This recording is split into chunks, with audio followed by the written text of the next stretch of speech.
you ever taken a sip of McDonald's coffee in one country and thought, this doesn't taste like the one back home? Whether you're a casual coffee drinker or a devoted caffeine enthusiast, you might have noticed that the flavor of McDonald's coffee can vary dramatically depending on where you are in the world.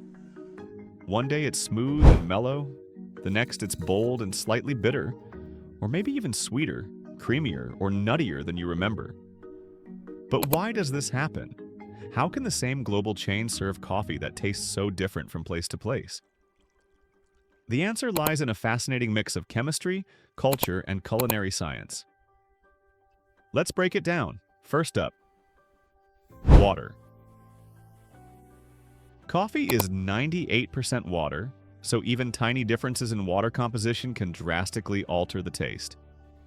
Think of water as the invisible ingredient in your cup. Depending on the region, water can be hard or soft, terms that refer to the concentration of minerals like calcium, magnesium, and bicarbonate.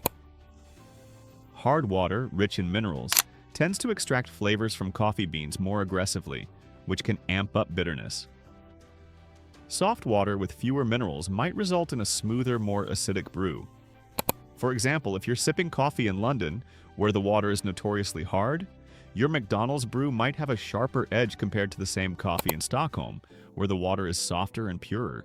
McDonald's local franchises often adjust their filtration systems to mimic regional water profiles, ensuring the coffee aligns with what people expect. But those expectations themselves are shaped by decades of local coffee culture. Then there's the coffee bean itself. McDonald's sources beans from different regions globally, and the choice of bean isn't random. In the US, their blend includes beans from Central and South America, known for their balanced, nutty notes. In Australia, you might find a higher proportion of beans from Papua New Guinea or Ethiopia, which lean brighter and fruitier. But it's not just geography. Roasting plays a huge role. The Maillard reaction, that magical chemical process where amino acids and sugars in the beans react under heat, creates hundreds of flavor compounds.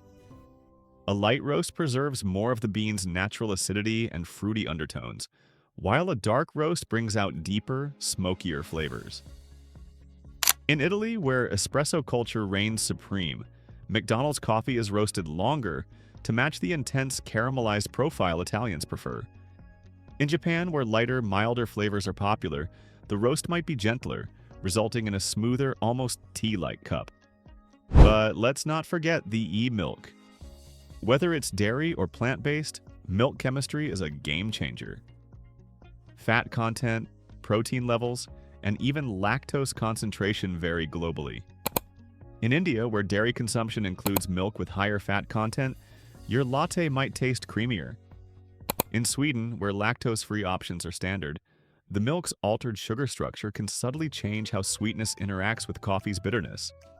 And in countries like Germany or Canada, where oat milk is a default choice for many, the earthy, slightly sweet notes of oats can soften the coffee's edge. Milk proteins also bind with coffee's tannins, those compounds that make your mouth feel dry, so the type of milk can literally change the texture of your drink. Cultural preferences are another piece of the puzzle. McDonald's doesn't just sell coffee, it sells an experience tailored to local tastes.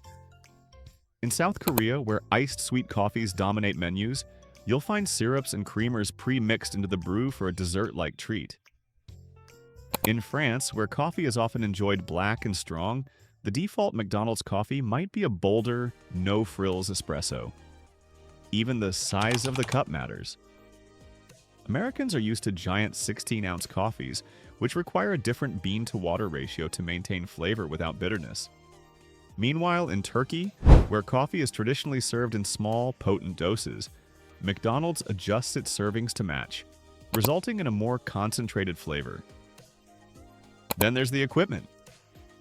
The grind size, water temperature, and brewing pressure all influence extraction, the process of pulling flavors from the beans.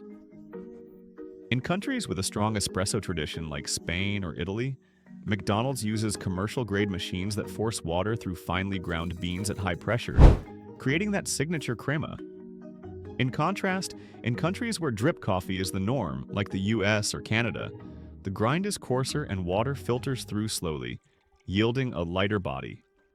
Even the temperature isn't universal. In some Asian countries, coffee is brewed at slightly lower temperatures to avoid overpowering bitterness, a tweak that highlights subtle floral or citrus notes in the beans. Additives and regulations also play a role. Some countries have strict rules about preservatives or artificial flavors, forcing McDonald's to adjust their recipes. For instance, in the European Union, certain additives common in US coffee creamers are banned, so the EU version might rely more on natural dairy or sugar.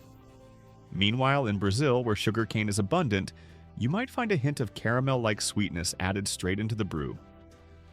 Even the sugar itself varies, whether it's beet sugar, common in Europe, or cane sugar, common in the Americas, and each has a slightly different flavor profile when dissolved. But here's the kicker. All these variables interact in ways that even food scientists can't always predict.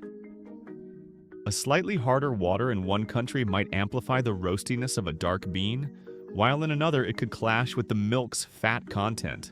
It's a delicate dance of chemistry and culture, and McDonald's has to perform it perfectly in every market to keep customers coming back.